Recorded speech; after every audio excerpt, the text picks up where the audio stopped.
En San Pablo, en el versículo 8 de esta carta a los romanos, que Adrián von Speyer va comentando, dice, en el versículo 6, dice lo siguiente: porque el deseo de la carne es la muerte, pero la aspiración del espíritu es la vida y la paz.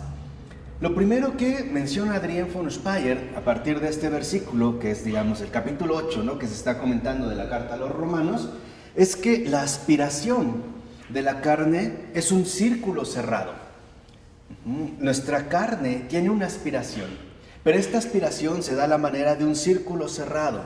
Dice que el hombre precisamente lo cierra poniéndose a sí mismo como centro, por decirlo de esta manera. Cuando nosotros hablamos de carne,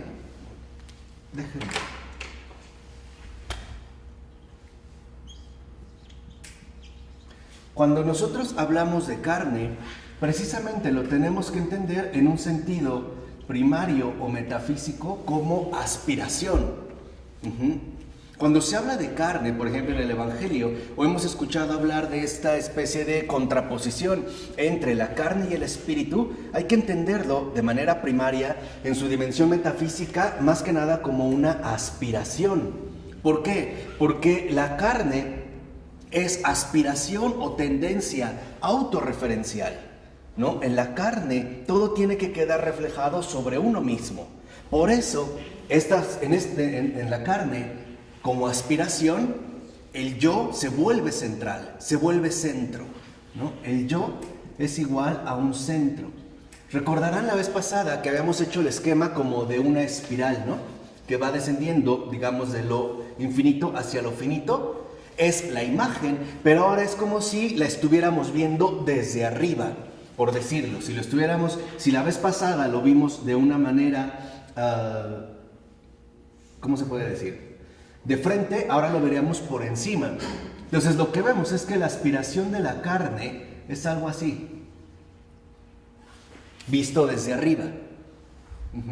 Si lo vemos como una especie de remolino, un círculo cerrado que en efecto remite al punto central, que es el yo, asumirlo todo al yo. La vez pasada lo vimos justo al revés, ¿no? Lo habíamos visto, por decirlo de esta manera, de perfil, lo habíamos visto así, ¿no?, que rebajaba hasta lo finito. Ahora estamos viendo esto, pero desde arriba. Imagínense que nos colocamos ahora desde arriba.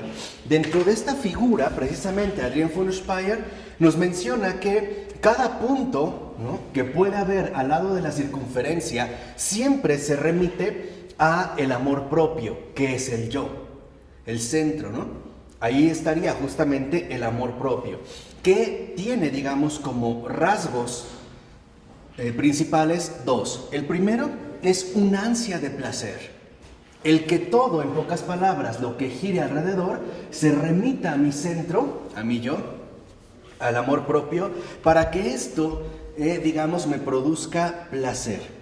La otra es la tendencia a encontrar y buscar siempre la propia satisfacción. En pocas palabras, por ejemplo, que si se solicita una situación de determinado tipo, se resuelva o se realice según mi propio modo. O sea, la manera en la que, por ejemplo, a mí me pueda complacer, ¿no? Esta es, digamos, como la tendencia en un primer momento de la carne. Entonces, cada situación que se puede presentar, en pocas palabras, a lo largo de este círculo, cada situación que pueda llegar a darse siempre es remitida, ¿no? Cada situación siempre es remitida al mismo centro, la que sea. Siempre va remitida al mismo centro, al yo. De tal manera que, en pocas palabras, todo se realice según mis preferencias, mis satisfacciones y, en pocas palabras, según mi propio, mi propia aspiración de autorrealización. Eso es la carne. Eso hay que entenderlo, digamos, en un sentido muy concreto, porque es justo la manera evangélica en la cual la carne se manifiesta y por lo tanto se pone al descubierto. No solo se refiere a la cuestión meramente material o física de nuestra realidad, sino dijimos a la dimensión metafísica que adquiere también nuestra condición humana. Entonces, esta es la manera en la que el hombre se siente seguro. ¿Cómo? Atrayéndolo todo hacia sí mismo. Queriendo que todo salga, vamos a decirlo así, a su propio modo. Esa es la carne. O sea, la carne es la aspiración a que todo, estoy hablando todo, se realice según mi modo, según mi amor propio, según mi satisfacción, según mi yo, según, en este sentido, vamos a decirlo, mi propio deleite. Esa es la aspiración de la carne. Cuando en pocas palabras a una persona se le dice, en un sentido evangélico, que es alguien carnal, lo que básicamente se le está mencionando es que es un egoísta. Eso es lo que quiero que entiendan, en la tendencia fundamental. Es el reducirlo, ¿no? Aquí lo vimos de perfil, aquí por encima, es el reducirlo todo a mi propio yo. No obstante, nos dice Adrián, que en esta tendencia justamente, no podemos olvidar que la carne, a final de cuentas, es transitoria. La carne en sí es transitoria. Y que todos los círculos de carne a carne, o sea, todos estos círculos que se pueden ir generando alrededor del centro, también son perecederos. En pocas palabras, nuestra ansia de autosatisfacción nunca se ve colmada, porque cualquier situación que atravesamos es perecedera. Por ejemplo, puede ser que alguien encuentre en algo supuestamente novedoso una causa fuerte de satisfacción. Por ejemplo, el salir con otra persona. Al principio se siente muy entusiasmado, ¿no? Las cosas se están dando a su modo. Pero poco a poco, conforme vaya avanzando, digamos, en la propia transitoriedad de esta realidad, empezará a darse cuenta que aquello que le podía resultar muy satisfactorio al principio, ahora ya no lo es tanto. Y por eso necesita estar renovando constantemente las propias fuentes de autosatisfacción. Ese es en un primer punto. Por eso nosotros vemos que algo que a lo mejor nos puede resultar muy agradable al principio, poco a poco empieza como a perder su encanto. Pero es debido a eso, a que en último término, la carne también es algo perecedero. ¿Sí vamos? Puede ser que alguien encontró un nuevo deporte que le encanta, le va a aburrir. Puede ser que alguien encontró un restaurante que le fascina, le va a aburrir. Tarde o temprano. ¿Por qué? Porque vuelvo a repetir, la carne es perecedera. Eso es por un lado. Y por otro lado, porque el hombre no conoce otro fin más que él mismo. Y él mismo, en este sentido, es justamente algo perecedero. La carne, en este sentido, conduce como aspiración. Otro fin más que él mismo. Siempre está buscando ir acá o ir allá para quedar autosatisfecho, para quedar autocomplacido. Podemos decir, en síntesis, que entonces la carne no es más que la aspiración a la autorrealización. Esa es la carne. Cuando nosotros experimentamos el conflicto que ha mencionado Pablo en el versículo 6 de la carne y el espíritu, lo que estamos experimentando es justamente esta incompatibilidad entre la carne, y otro, en este caso el espíritu. ¿Por qué? Porque parece que esta aspiración en el hombre es muy fuerte. Incluso lo podemos considerar como algo primario. Pensemos en el caso de la supervivencia. Pudiera ser que nuestro instinto natural nos conduce a preservar nuestra propia vida en lugar de sacrificarla por alguien más. ¿No? Pareciera que esto en efecto, ¿no? Esta aspiración de autorrealización incluso se podría manifestar en casos extremos como el canibalismo. Por ejemplo, en los primeros años de la década de los 30, la ex Unión Soviética, debido a la llamada colectivización que implementara Stalin en Ucrania, que es un país sumamente lastimado por este régimen soviético, en año y medio, para que más o menos se den una idea, es decir, del 31 hacia el 33, murieron de hambre 10 millones de personas. Nada más de hambre, no estoy hablando de los que estuvieron en el Gulag o los que fueron fusilados en otro, solo de hambre. Menciono esto porque se dieron casos bastantes y muy frecuentes de canibalismo, de padres que se habían comido a sus propios hijos. Uno puede pensar en el momento que es una brutalidad, cierto, pero si uno profundiza, vemos que una situación como esta es ya la radicalización extrema de esta aspiración a la autoconservación. Cuando el yo se coloca como centro e incluso ve todo lo demás como un medio para su propia permanencia, para sobrevivir, vamos a decirlo así. ¿Qué es lo que vemos? Que puede generar, en efecto, competencias fuertes entre unos y otros. Pero el problema es que la carne lleva una señal. La carne lleva la señal, en pocas palabras, de la muerte. La carne lleva justamente la señal de la muerte. Dice en ese sentido también Adrian von Speyer: de nada sirve que le dé uno la vuelta al disco, de nada sirve que uno busque renovar las posibilidades de la autosatisfacción. Es inútil que se inventen incluso nuevos placeres, porque la muerte permanece, es inevitable. En pocas palabras, pudiera ser que nosotros buscáramos inventar cada vez más nuevas fuentes de satisfacción, de autocomplacencia, de autorrealización, como hoy lo vemos aflorar en el mundo contemporáneo. No obstante, tarde o temprano, por muy placentera que haya sido nuestra vida, por muy renovada en la propia autosatisfacción que haya sido nuestra existencia, la muerte está acechando. En pocas palabras, tal parece que la aspiración de la carne es una aspiración imposible, porque la carne busca siempre autoafirmarse, ¿no? Asumiendo al yo como centro, pero al final la carne, en último término, muere. Este, digamos, sería como el resultado más fundamental. Entonces, dice incluso Adrien: de repente el hombre observa con espanto que solo tiene ante sí señales de muerte. En pocas palabras, una persona que se dedique a la consecución permanente de placeres.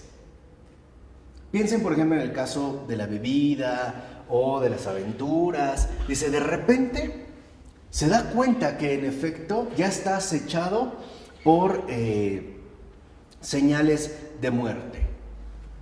Por ejemplo, deterioro de la salud, pérdida de fuerza, incluso el avance de la edad, ¿no? Y se ve acechado por esta realidad. Se da cuenta de que todo lo que ha edificado con tanto cuidado también está condenado en conjunto a la muerte. A tal punto que quizás su propia actividad frenética por satisfacer la carne precipitó o adelantó su propia muerte. ¿Han visto cómo una persona que vive en los excesos incluso puede decirse que envejece prematuramente?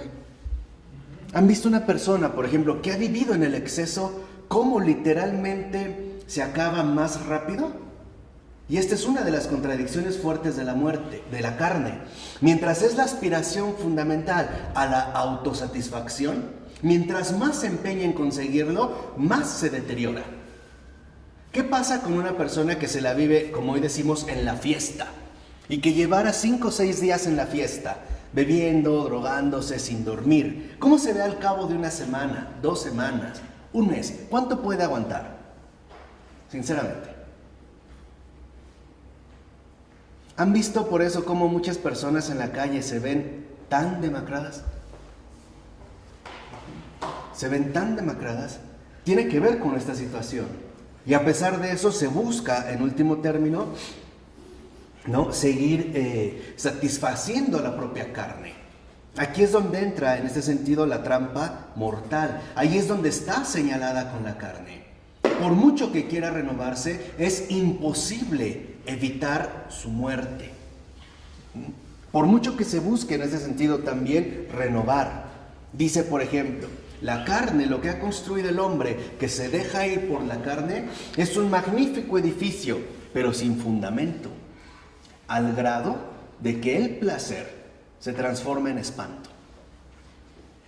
Fíjense, Cuando uno le ha dado, piensen, cuando uno le ha querido dar plena satisfacción a la carne, cuando uno le ha dado rienda suelta, como se dice, a la carne.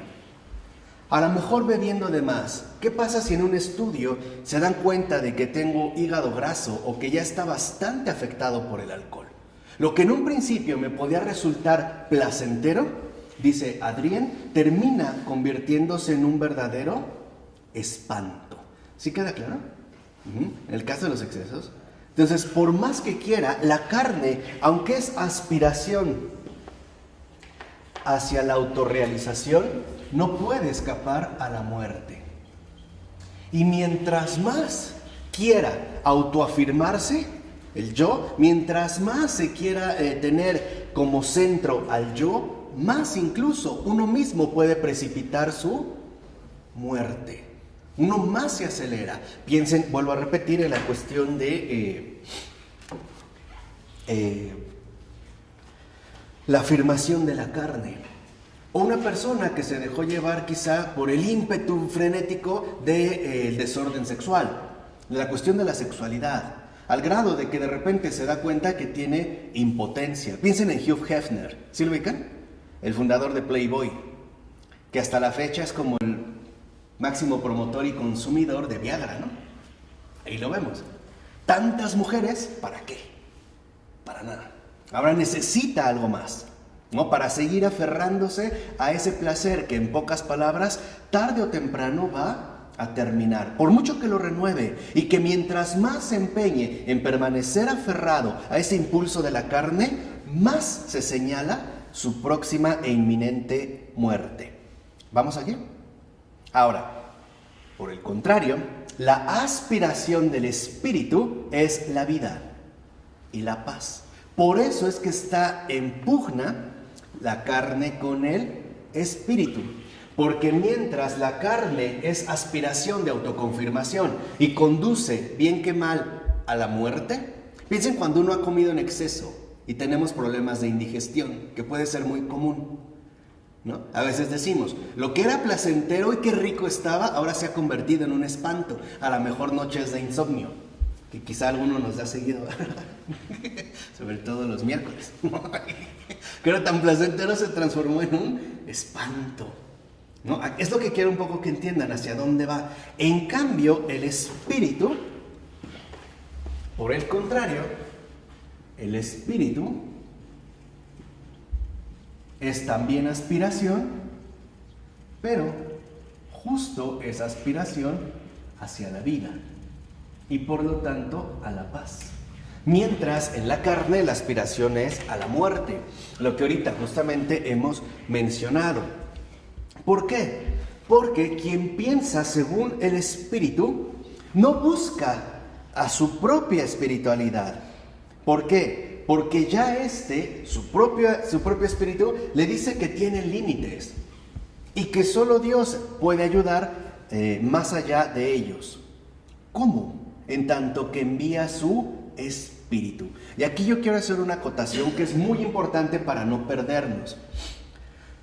Cuando se habla de espíritu, el espíritu es uno. Y en síntesis y para acabar pronto, el espíritu es el Espíritu Santo, que es Dios mismo. No podemos confundir el espíritu con lo espiritual. Porque cuando nosotros, como seres humanos, decimos que tenemos un espíritu, hay que entender este espíritu como la imagen y semejanza que Dios ha impreso en cada uno de nosotros. Por decirlo así, nuestro espíritu es reflejo vivo del espíritu. El espíritu es uno. De aquí se va a derivar todo lo espiritual. Aquello que podemos trabajar como lo profundo en el ser humano, lo no físico, etc. Pero hay que tener mucho cuidado porque lo espiritual no necesariamente nos va a llevar al espíritu. Nos puede llevar a otros lados. Lo que estoy diciendo es muy sencillo. No crean que porque decir que algo es espiritual o que alguien es espiritual, está en el espíritu. Puede estar divagando en el camino de lo espiritual que no precisamente proviene del Espíritu de Dios. Porque es el único cuya aspiración en efecto conduce a la vida. Y cuando se habla de espíritu, se habla de este venir Dios al encuentro. ¿Qué es este venir Dios al encuentro? Es la gracia. Este venir Dios al encuentro es la gracia que en efecto va a entrar, por decirlo así, en un conflicto tajante y frontal con la aspiración de la carne, que es la muerte. Que el Señor nos da es para poder reordenar la carne, no hacia la muerte, sino a la ¿qué? A la vida. Esa es la resurrección de la carne. Cuando hablamos de resurrección de la carne, lo que estamos hablando es que la carne finalmente ha sido liberada de su aspiración desordenada hacia la muerte. Ahí es cuando se habla de la resurrección de la carne. Porque a veces les decía que uno lo puede reducir al mero ámbito material. Sí es cierto, pero no solo es esto. Se habla de un cuerpo glorioso, glorioso porque ya no está dirigido o limitado a sí mismo, sino que ahora la carne, en efecto, tiende a la vida. Su aspiración, la aspiración de la carne ya no es la muerte, es la vida. Y por lo tanto, la carne y el espíritu se han hecho uno. ¿Esto qué significa? Que ahora Dios ya no está afuera. Ahora Dios está justo en el ¿qué? En el centro. Esto ya nos puede dar una conclusión teológica muy importante. ¿La carne es mala? No, pero sí está desordenada. Porque su tendencia es a la muerte, no a la ¿qué? A la vida. ¿Por qué? ¿Por qué se dio esto? Por el pecado. Porque el pecado es dejar a Dios a un lado para ponerse uno mismo en primer lugar. Entonces, lo que vemos en este sentido con la gracia es que también forma un círculo, pero ya no es de muerte, sino de vida. Es el círculo divino. Porque lo que hace el Espíritu es invitarnos a participar realmente en el círculo del amor en Dios. Esa es la diferencia. Entonces no se trata de destruir la carne, se trata de salvar la carne. De que en nosotros estas dos tendencias antagónicas, ¿no? El yo, que se aferra a sí mismo, que todo lo quiere reducir a sí mismo, a su autoafirmación, se vea finalmente iluminado o rescatado por la gracia. Y esa es la gracia del Espíritu. Este es el conflicto que Pablo ve con toda claridad. ¿Por qué decimos que es una gracia? Porque el ser humano no lo puede hacer por sí mismo. El ser humano ya no es capaz de verse a sí mismo en su propia condición desordenada. Piensen, por ejemplo, por poner un caso muy simple, cuando una persona te dice, sí, sé que estoy mal, pero no me importa. Punto. O sea, y lo sabe, o sea, tiene una noción de que algo no está bien, pero no le importa. ¿Por qué? Porque ese es justo su aspiración fundamental, ¿no? Es ir, en este sentido, por la carne. Y dice Adrián von Speyer, esto es lo que nos da justamente la paz y la vida. ¿Por qué vida? Porque Dios es eterno. Porque Dios no quiere para nosotros una vida transitoria y pasajera. Y aquí hay que hacer un pequeño paréntesis que me quedó muy claro este fin de semana. Uno de los errores que cometemos, y si se acuerdan, San Agustín nos los dijo en la clase anterior, es que ya entendemos la vida por lo pasajero. Por ponerlo en términos griegos, hemos reducido la noción de vida a bios, olvidándonos de que vida también es zoe. Que justo es la palabra que se emplea en el Evangelio, en griego, en el Evangelio según San Juan. Cuando Jesús dice, yo soy el camino, la verdad y la vida, en el Evangelio, en griego no dice bios, cuando habla de vida, habla de zoe.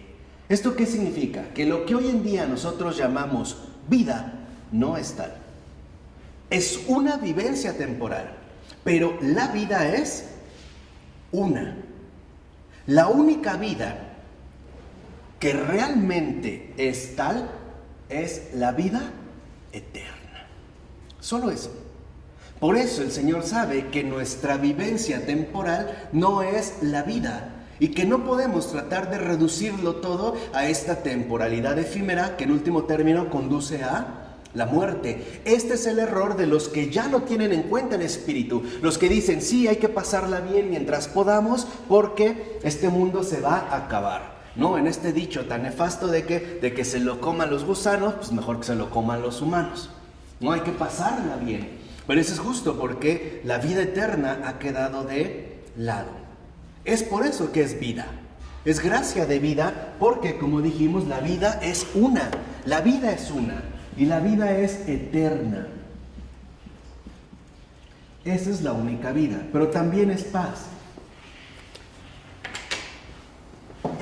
¿Y por qué en este sentido paz? Porque solo es Dios quien realmente nos concede la paz. Es decir, la verdadera plenitud, lo que desde la aspiración de la carne nunca podemos alcanzar. Piensa en algo que te haya encantado, que te haya satisfecho en el sentido carnal que hemos mencionado. Tarde o temprano te va a aburrir. Tarde o temprano. Por mucho que a lo mejor te gusten los panuchos, pero si comieras diario panuchos 3 veces al día y fuera lo único que probaras, al final te va a hartar. Aunque fueras un fanático enloquecido de la pornografía, si vieras pornografía 24 horas al día, todo el tiempo intensivo te va a asquear. Y tendrías que encontrar fuentes de renovación y al final, mientras más tú te entregues a la aspiración de la carne, más rápido aceleras o precipitas la muerte. Por el contrario, en la aspiración del Espíritu, el Señor nos da vida porque es la vida eterna, la única que realmente es vida, zoe, no bios, pero también nos da en este sentido la paz. ¿Por qué? ¿Qué es la paz?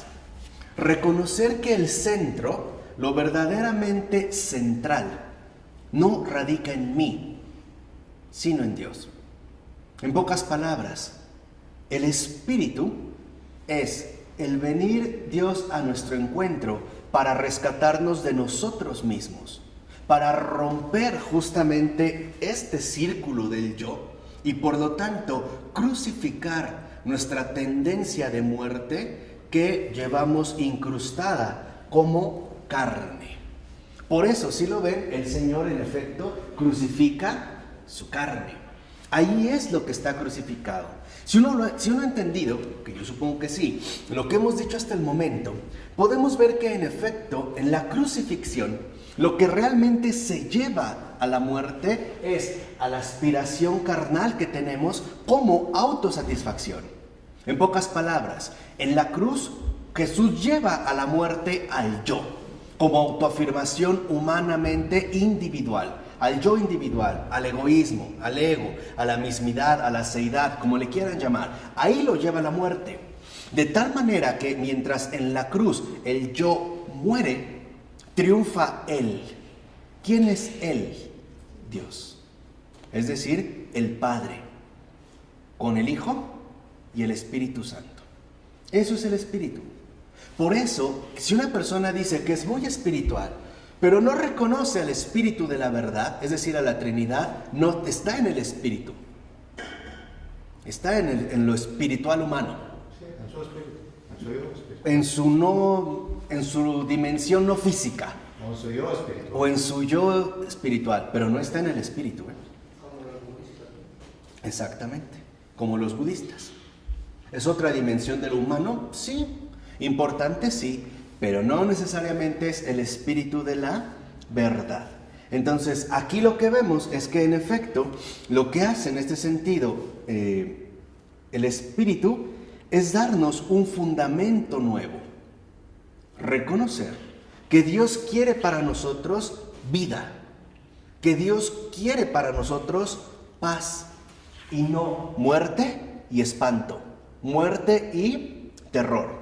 Lo que el Señor quiere que comprendamos es que nosotros mismos somos aquello que más daño nos provocamos, lo que más nos autodestruye, por decirlo de otra manera, que somos nuestros peores enemigos. Aquí lo importante es ver que esta gracia, como se dice, es gratis. O sea, la gracia Dios la da a todos. A todos. A todos nos da la capacidad de recibirla. Pero no todos la aceptamos. Y este es, digamos, el verdadero drama de la libertad humana. Dios lo que hace es crear seres libres, tan verdaderamente libres, que pueden decirle no a su oferta. En pocas palabras, yo puedo rechazar la gracia que ya se me dio, pero ya es algo dado. La gracia es como decir que la gracia, imagínenselo como un ancho mar. Ya está ahí. Todos nos podemos meter. Algunos nada más meten los pies, otros se meten más, otros bucean, otros se pierden, pero hay quien se queda en la orilla y dice, no quiero. Y esto también, digamos, es como el desafío fundamental de la libertad. Ahora, ¿por qué correr este riesgo? Yo lo que diría es que no es tanto que haya predestinados o no, sino que hay obedientes y desobedientes en un camino directo hacia la obediencia. ¿Por qué correr este riesgo? Porque es lo único que confirma un acto verdaderamente libre de aceptación y de entrega. Dicho de otra manera, si la gracia fuera algo impuesto, no sería un acto de amor, sería un acto de sumisión. Y entonces Dios nos trataría como esclavos. No sé si me explico. Como subordinados. Y Él no. Él quiere que Él, así como nos ha dado gratuitamente su amor, nosotros también correspondamos libremente a este don. Por eso el don es lo primero. Por eso su amor es lo primero. Pero el drama está en que justo porque la libertad que ha dado a toda su criatura es real, puede haber rechazo, es decir, puede haber rebeldía. O, si lo quieren ver de esta manera, puede haber oposición. Mientras Dios dice sí, su criatura, así sea angelical, como lo hemos visto, ¿no? Ahora los demonios pueden decir no. Lo mismo pasa en el caso del hombre.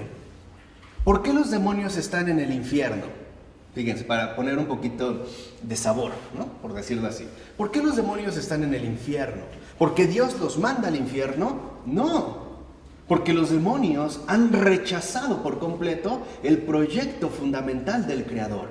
En pocas palabras, los demonios están en el infierno porque ahí quieren estar, están donde quieren estar. E incluso ahí vemos que el infierno es un rasgo de misericordia del Señor. Les ha dado, en último término, lo que quieren, porque lo han querido libremente. No están ahí a la fuerza, al grado de que si le dijéramos a un demonio que se salga del infierno, no aceptaría. No aceptaría.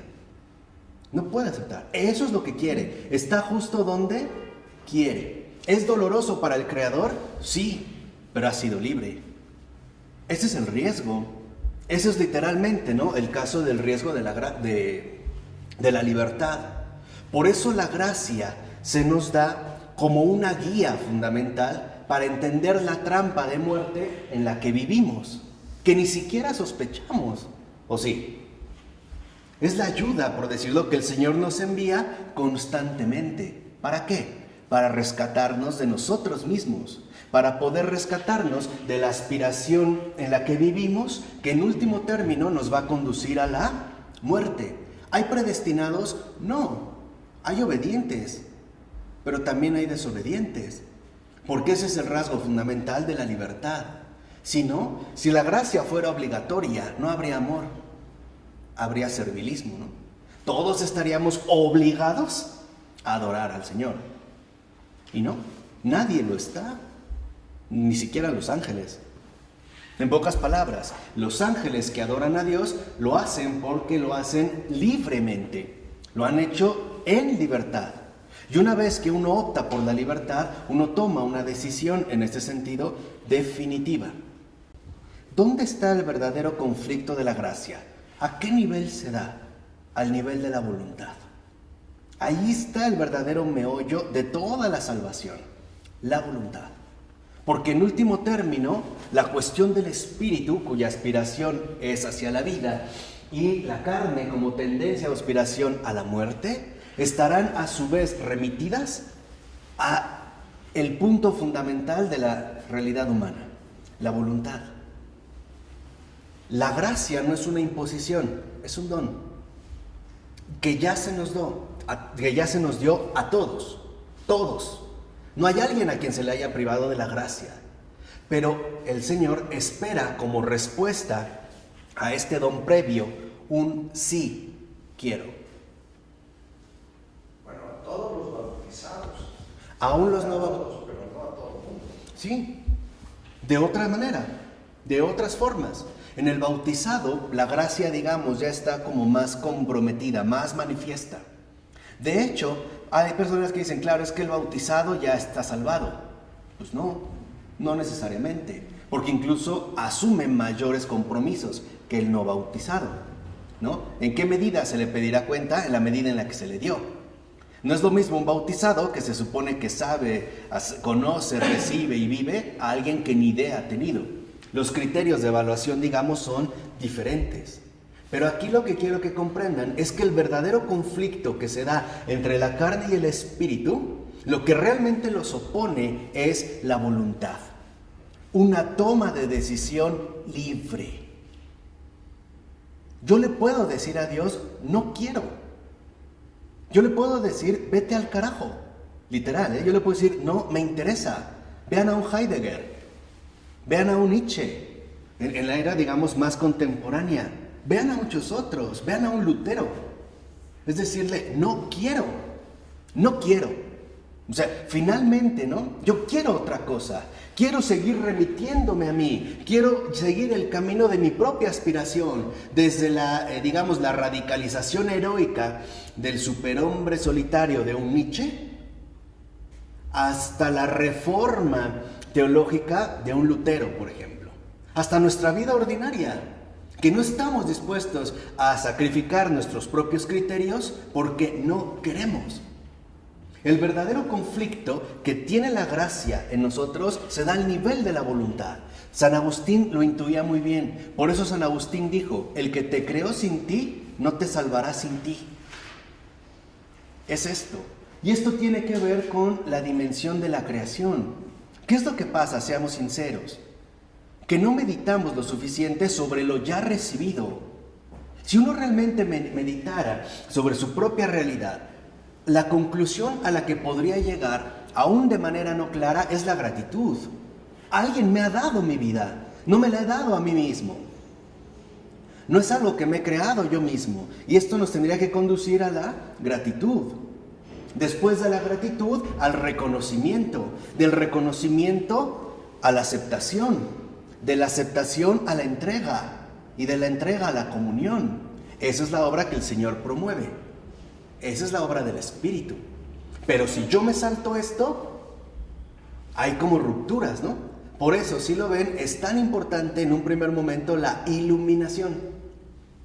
Que en pocas palabras, que nosotros también recibamos la luz de la verdad a nuestro nivel de entendimiento, para que también se iluminen nuestros afectos y resplandezca nuestra voluntad como una decisión absoluta y total, no ingenua, no fría o apática, ni indiferente, sino plena, viva. ¿Cuál es la voluntad del Padre? Que todos los hombres se salven. ¿Qué requiere eso? Trabajo más trabajo, una laboriosidad impresionante, tocar aquí, rascar allá. ¿Por qué el Señor nos ha mandado tantos santos? ¿Por qué el Señor nos ha mandado tantos padres de la iglesia? ¿Por qué tantos predicadores? ¿Por qué tantos testigos? ¿Por qué tanto? Por una simple razón, porque la voluntad del hombre es dura. Es como decimos, es un hueso duro de roer. La voluntad humana es firme. Y el Señor apuesta que en efecto nuestra voluntad puede ser firme, pero no invencible. Porque el amor lo vence todo, incluso la muerte. En pocas palabras, ¿qué quiere la gracia? ¿Qué es lo que quiere el Espíritu? Que le digamos sí a Dios por amor. Porque Él nos ama. Porque es desde su amor que nosotros hemos sido creados.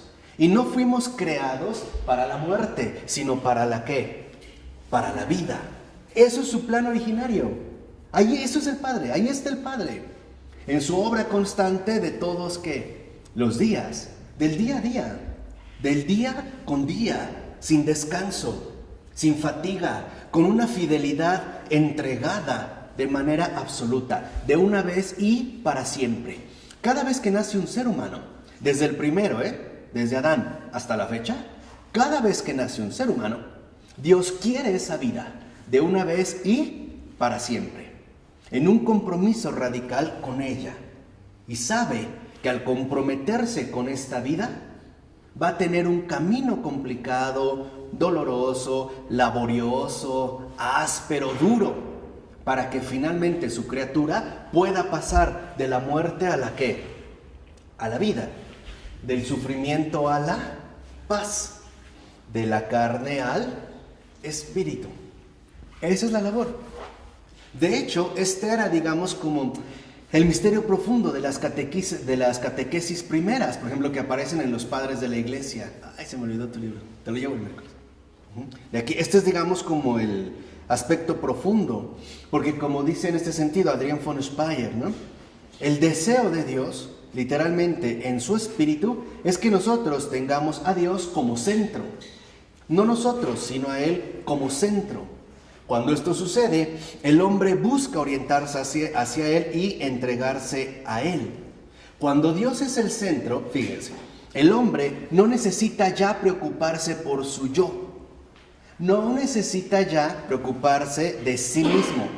No necesita ya preocuparse por su carne, sus apetencias. No. En ese sentido, la carne es ofrecida, o sea, sacrificada.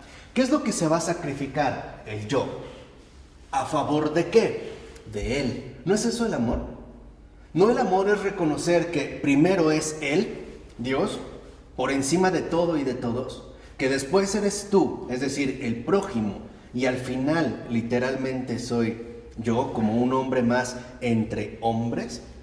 Cuando pasamos de la carne al espíritu, dice Adrián, la carne ya no vuelve a ser un centro, porque lo sacrificado ya no puede ser un centro. Y nos pone un ejemplo, dice, pensemos en Abraham. Si Abraham está dispuesto a sacrificar a su hijo, es por una razón, porque no piensa en él. No lo hace pensando en él. Por ejemplo, si dijera, ay, es que no, si Dios me lo prometió, ¿cómo ahora me lo quita? Si Él me dijo que de aquí vendría mi descendencia. Lo sacrifica porque ya no piensa en él. Abraham ya no es el centro y tampoco lo es su hijo, sino Dios. Por eso, si el propio Jesús, el Hijo de Dios, pide a su Padre permiso para realizar su misión, ¿qué nos muestra? Que el propio Jesús hace del Padre su centro, el centro. Entonces, ¿cómo se pasa de la muerte a la vida? Haciendo de Dios nuestro centro total, nuestro centro en ese sentido radical. Y aquí lo dice, que es lo que quería llegar. Así, el Hijo de Dios muestra en su vida y en su cruz lo que el Padre ha dado a entender en la resurrección del Hijo. ¿Qué ha dado a entender? Que el amor divino es el centro. Que la vida y la paz triunfan sobre todo, incluso sobre la propia carne. Entonces, la carne como aspiración a la muerte puede ser tenaz, pero no invencible. Y el Señor lo que busca es que su gracia, es decir, este venir al encuentro con nosotros, ¿no?, en tanto gracia, sea aquello que nos rescate de esta trampa mortal, del haber quedado atrapados en nosotros mismos y llevarnos a la alegría precisamente de la vida y de la paz. Es volver a entender qué es lo primero. ¿No es ese el primer mandamiento? ¿Cuál es el primero? Amarás a Dios sobre todas las cosas. Uno se puede preguntar, ¿por qué? Pues porque es Dios. Puede parecer una respuesta obvia, pero no lo es. Hay que meditarla profundamente. De otra manera uno no puede alcanzar, por así decirlo, esta dimensión. ¿Qué es lo que hace el pecado, por decirlo? Nos condena a la muerte. Y eso es lo que empezamos hablando de la carne. ¿Hacia dónde nos lleva? A la muerte. Nos condena literalmente a la muerte. Ok, si la carne como una aspiración, una tendencia de autorrealización nos lleva a la muerte, pues el Señor justo lo que va a proponer es lo contrario, la salvación. ¿Qué es la salvación? Reorientarnos no hacia la muerte, sino hacia la vida y por lo tanto hacia la paz. ¿Cuál es el camino estrecho? Morir a uno mismo, renunciar al yo, crucificar la autoafirmación. Esa es la vía estrecha. Y eso solo se logra de una manera, extendiendo los brazos para pedir ayuda y que sea el Padre quien nos conceda ese don. Por eso Jesús muere así, no muere así como momia, ¿verdad? O en posición fetal recordando su protección intrauterina. No, muere abriendo los brazos, diciendo: Padre, aquí estoy, tú crucifícame, porque lo que estás crucificando es muerte, y yo lo que realmente quiero es la vida. ¿No es esa la resurrección? ¿No la resurrección es la vida eterna? Que en efecto se manifiesta incluso en un cuerpo glorioso, donde la muerte ya no tiene cabida. Esto es, digamos, la oposición entre carne y espíritu. Pero el hombre debe elegir. El hombre tiene que elegir. Y esto no se lo puede saltar. En pocas palabras, nadie entra al cielo a patadas. Podemos decir que cada quien entra al cielo por propio pie, no a patadas, ni empujones. A lo mejor las patadas y los empujones se dan aquí, para que llegue lo más cerca. Pero allá el paso finalmente, o la entrega fundamental, es libre. Entonces, ¿qué necesitamos? Espíritu. Es decir, ¿qué necesitamos? Resurrección. ¿Qué necesitamos? Vida eterna. Y no tener miedo a dejarnos crucificar por el Padre, porque sabemos y lo hemos visto y lo comprobamos, ¿no? Nos mostró muy bien el Hijo de Dios que cuando muere el yo, cuando realmente se crucifica la carne, cuando realmente se ha crucificado mi propio yo, aparece la vida eterna que Él quiere para todos y cada uno de nosotros. Hacia allá es a donde nos dirigimos, como a Pedro, ¿no? Te llevarán a un lugar donde no quieres, pero que es lo mejor. Y entender algo, que el que realiza esta obra es un padre, no un dictador o un déspota. Es el Padre que sabe lo que es mejor para cada uno de nosotros. Y lo mejor es morir a uno mismo, porque la autoafirmación siempre nos lleva hacia el abismo oscuro, tanto del error como de la muerte. ¿De acuerdo? Vamos a dejarle hasta aquí. Del Padre, del Hijo, del Espíritu Santo.